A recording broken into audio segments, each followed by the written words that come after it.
Good morning. Well now, here we are in jolly old Ingerland and it's trying to snow.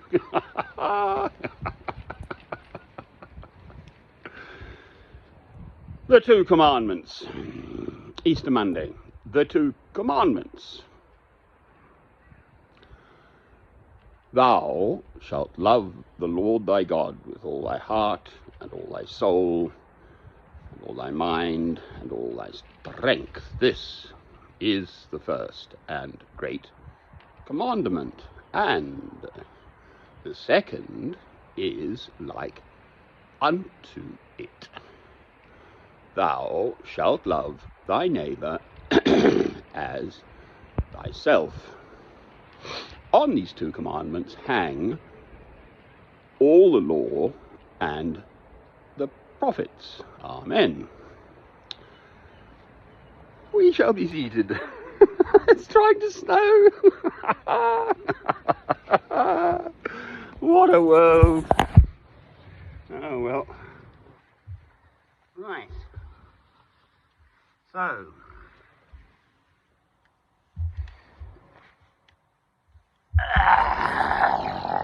Growl, growl, growl. Now, for anyone who's done an exam, I'm afraid the backdrop's not very impressive, but never mind. Oh, Lord. It's RTFM, and I won't elucidate on that if you don't know it, but read the question. So someone's just commented on my film of yesterday, which included basically Happy Easter, and the best I could come up with were the two commandments, replacing, as Christ said, that's what he came to do, to fulfill, rather, not replacing, to fulfill the law. So in that context, the law is the Torah, the first 5 books of the Bible, but the rules God set down for his chosen people, the Israelites, the Jews, the Hebrews. It's jolly chilly out here, actually. I've got a nice warm dry inside. No fire, but never mind. Now, the chap saying the first commandment is the greater,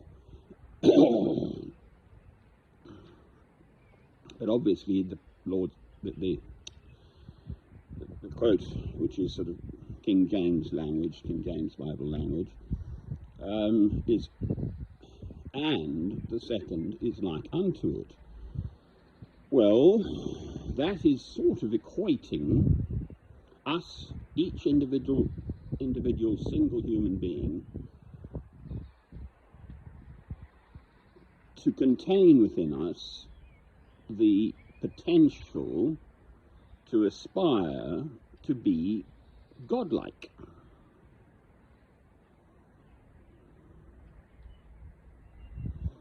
We are God's creation, all of us.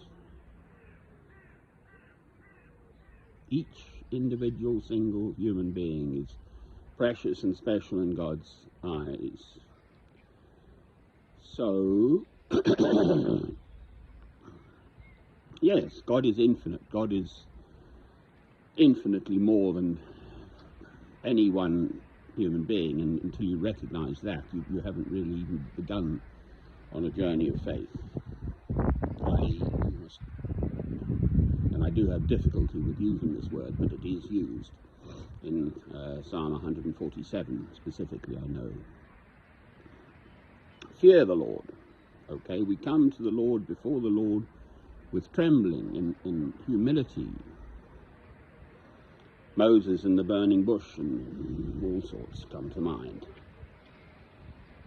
So yes, in that sense, God is infinite and beyond anything any one single human being could aspire, pretend, think they are. And exactly the problem, I think, quite frankly, in especially the Western world right now, is that people think they're the big cheese.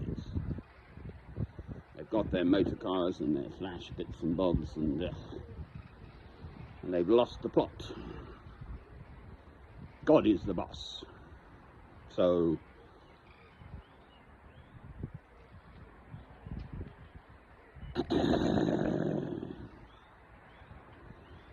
it's how one looks at those two commandments with one's inner self. That self which aspires to Godhead. So for me, the most beautiful human being who ever lived after the early saints was St. Francis of Assisi, and of course there were the Poor Clares too, and she was a very beautiful spirit but lesser known. It's just my sinuses. I haven't got COVID. I have sort of meh.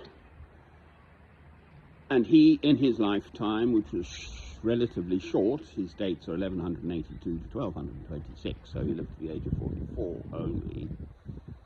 But it was said that when he and his fellow monks were at prayer on Monte Sabazio, which is the mountain but behind Assisi, the citizens of Assisi could literally see an aurora, light shining. So, and then we know of the saints through the centuries who've had these miraculous visions and so on. I think of Isaiah, who prophesies the coming of Christ 700 years before Christ came. Well, I have a feeling I'm going to be indoors today, so just for once I probably do know what I'm up to, baking bread actually. I've got a lovely warm little flat, my hands get totally cold. The wind's from that side.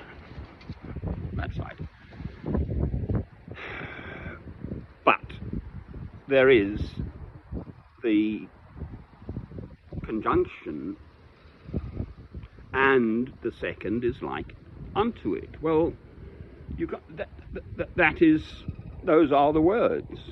On these, and then on these two commandments hang all the law and the prophets. So it's reinforced.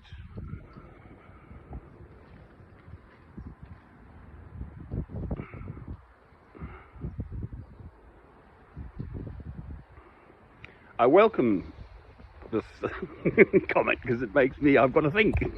Well, not really, I'm afraid, actually, no. I know what I think.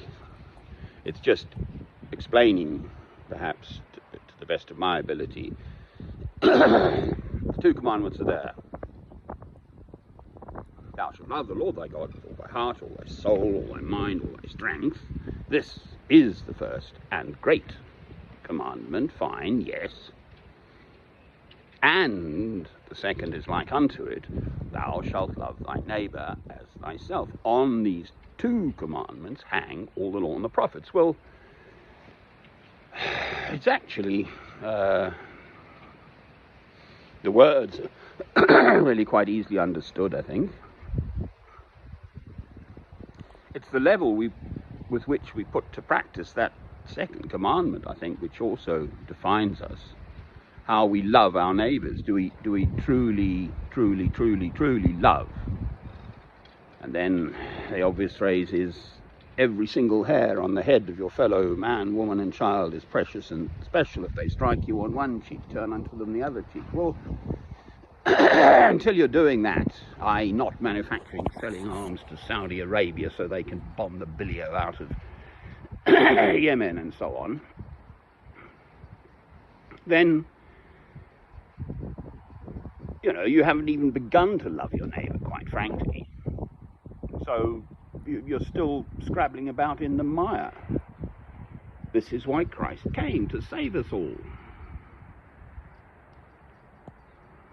give us the opportunity to rise up to the infinite possibilities contained within aspiring to Christ-likeness. We'll never achieve it.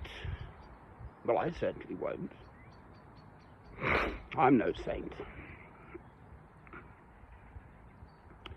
So there we are, before I disappear in a snowdrift. It really is snowing.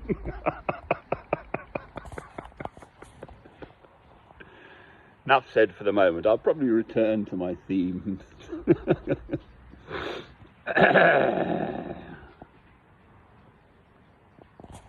Oh, go on, that's rather pretty little